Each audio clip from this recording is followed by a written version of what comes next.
Soha nem feledem, hogy a terveink hagytad elveszni, de én már nélküled nem fogok nevetni.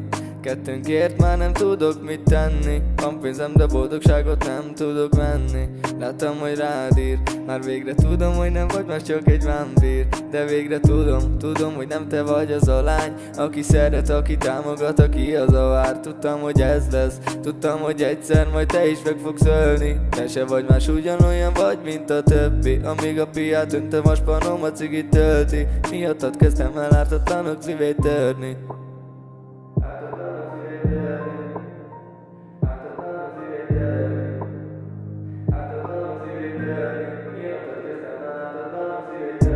Nem vagy más, csak egy rossz emlék. A torkomhoz szorítottad a pengét. Ha kérdeznék, hogy miért vártam én is hideggé, azt mondanám, hogy miattad már tettél ilyenné. Nem vagy más, csak egy rossz emlék. A torkomhoz szorítottad a pengét. Ha kérdeznék, hogy miért vártam én is hideggé, azt mondanám, hogy miattad már tettél ilyenné.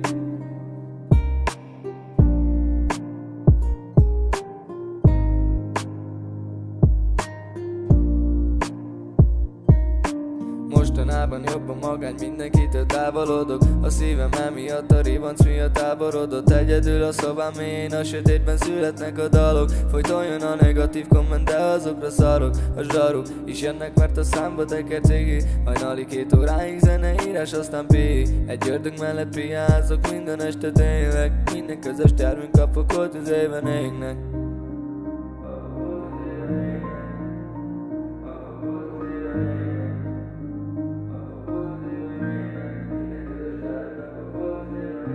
Nem vagy más, csak egy rossz emlék. A torkomhoz szorítottad a pengét. Ha kérdeznék, hogy miért vártam én is hideggé, azt mondanám, hogy miattad már tettél ilyenné. Nem vagy más, csak egy rossz emlék. A torkomhoz szorítottad a pengét. Ha kérdeznék, hogy miért vártam én is hideggé, azt mondanám, hogy miattad már tettél ilyenné. Nem vagy más, csak egy rossz emlék. A torkomhoz szorítottad a pengét. Ha kérdeznék, hogy miért vártam én is hideggé, azt mondanám, hogy miattad már tettél ilyenné. Nem vagy más, csak egy rossz emlék. A torkomhoz szorítottad a pengét. Ha kérdeznék, hogy miért vártam én is hideggé, azt mondanám, hogy miattad már tettél ilyenné. Nem vagy más, csak egy rossz emlék. A torkomhoz szorítottad a pengét. Ha kérdeznék, hogy miért vártam én is hideggé, azt mondanám, hogy miattad már tettél ilyenné.